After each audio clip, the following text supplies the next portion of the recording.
السلام علیکم ورحمۃ اللہ وبرکاتہ۔ ایک دفعہ پاکستان کے مایہ ناز سائنسدان اور نامور قومی ہیرو ڈاکٹر عبدالقدیر نے اچانک ایک ذہنی امراض کے ادارے کا دورہ کیا۔ ادارے کے اندر پہنچ کر انہوں نے دیکھا کہ بڑے بڑے ہال بنے ہوئے ہیں اور ہر ہال میں 30 خواتین مریض رکھے جاتے ہیں۔ جب ڈاکٹر عبدالقدیر خان ایک ہال کے سامنے سے گزر رہے تھے تو ان کی نظر دیوار پر ایک نہایت گہری اور عقلمندانہ تحریر پر پڑی جس نے انہیں چونکا دیا۔ انہوں نے فوراً مینیجر سے پوچھا کہ اس حال میں کتنی خواتین ہیں۔ مینیجر نے مؤدبانہ انداز میں کہا، سر یہاں 30 خواتین زیر علاج ہیں۔ ڈاکٹر عبدالقدیر خان چند لمحے خاموش ہو کر غور کرتے رہے اور پھر نہایت پختہ لہجے میں بولے، ان 30 عورتوں میں سے ایک عورت پاگل نہیں ہے، وہ صرف پاگل ہونے کا ڈرامہ کر رہی ہے۔ یہ سن کر مینیجر تو کیا تمام ملازمین حیرت میں ڈوب گئے۔ سب نے کہا، سر جب تک ماہر نفسیات انہیں مکمل طور پر ذہنی مریض قرار نہیں دیتے انہیں یہاں داخل ہی نہیں کیا جاتا۔ یہ کیسے ممکن ہے؟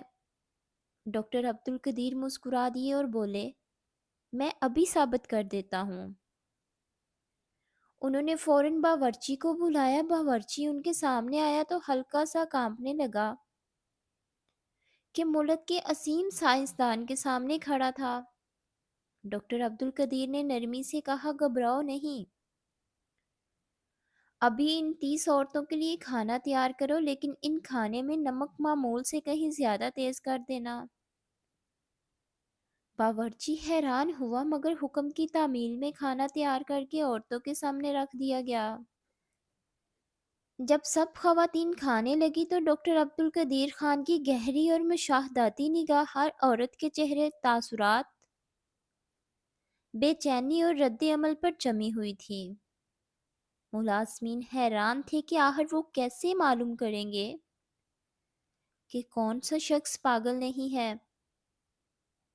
مگر چند ہی لمحوں بعد ڈاکٹر عبدالقدیر خان نے مضبوط آواز میں کہا، اس عورت کو پکڑ کر میرے کمرے میں لائیں۔ مینیجر حیران رہ گیا، لیکن حکم کی تعمیل ضروری تھی، لہٰذا اسے بڑی مشکل سے ڈاکٹر صاحب کے سامنے لایا گیا۔ ڈاکٹر عبدالقدیر خان نے مینیجر اور تمام اسٹاف سے کہا، آپ سب باہر جائیں، مجھے اس عورت سے اکیلے میں بات کرنی ہے۔ اسٹاف نے گھبرا کر کہا، سر آپ کی جان کو خطرہ ہو سکتا ہے، یہ پاگل ہے، ہم آپ کو اکیلا نہیں چھوڑ سکتے۔ مگر انہوں نے پوری اعتماد لہجے میں کہا، میں جانتا ہوں کہ میں کیا کر رہا ہوں۔ کمرے میں اب صرف ڈاکٹر عبدالقدیر اور وہ عورت موجود تھے۔ ڈاکٹر عبدالقدیر خان نے نرمی سے کہا، مجھے معلوم ہے تم پاگل نہیں ہو، تم بس ایسا ظاہر کر رہی ہو، میں کوئی عام آدمی نہیں۔ میرا کام زندگی بھر حقیقت تلاش کرنا رہا ہے، مجھے بتاؤ تم یہ سب کیوں کر رہی ہو؟ تمہاری کوئی مشکل ہے تو کہو، میں حل کرنے کی کوشش کروں گا۔ وہ تقریباً 5 منٹ تک باتیں کرتے رہے، لیکن عورت کے چہرے پر کوئی رد عمل نہ تھا۔ اس نے کوئی جواب نہ دیا۔ آخرکار ڈاکٹر عبدالقدیر خان اٹھ کر دروازے کی طرف بڑھے اور بولے، ٹھیک ہے، اگر یہی تمہاری زندگی کا فیصلہ ہے تو پھر شاید تم یہاں زندگی بھر رہو۔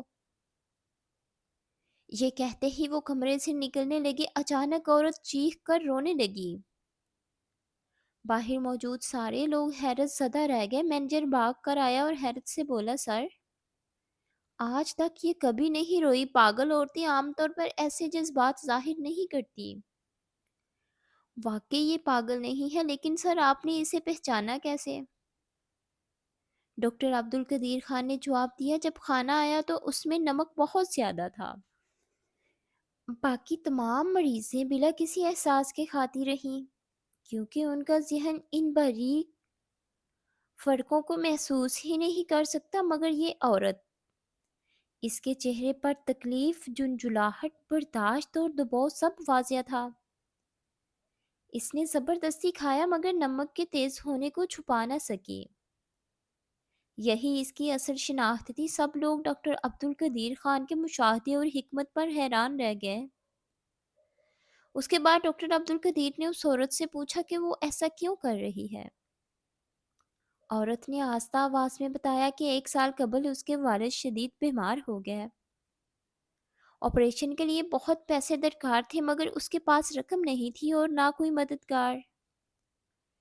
اسی پریشانی میں اسے ایک نوجوان نظر آیا جو اپنی بیوی کے علاج کے لیے رقم جمع کرانے آیا تھا۔ ہجوم کا فائدہ اٹھاتے ہوئے وہ اس کے پیسے چوری کر لائی تاکہ اپنے والد کا علاج کرا سکے، مگر نتیجہ یہ نکلا کہ نوجوان کی بیوی بھی مر گئی اور کچھ دیر بعد اس کے اپنا باپ بھی۔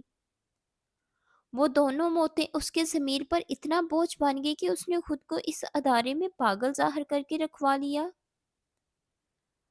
تاکہ اپنے ضمیر کی سزا خود بھگت سکے۔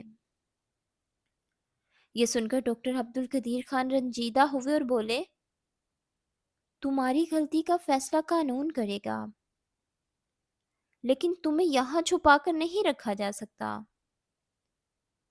انہوں نے حکم دیا کہ اسے قانونی طریقے سے آگے بڑھایا جائے، اور یہ واقعہ سب کے لیے سبق بن گیا کہ ظاہری حالت ہمیشہ حقیقت نہیں ہوتی۔ سچی بات وہی سمجھ سکتا ہے جس کے پاس حکمت، مشاہدہ اور سچ کا ادراک ہو۔ مزید اچھی ویڈیوز کے لیے میرے چینل کو لائک، سبسکرائب اور شیئر کریں۔ شکریہ۔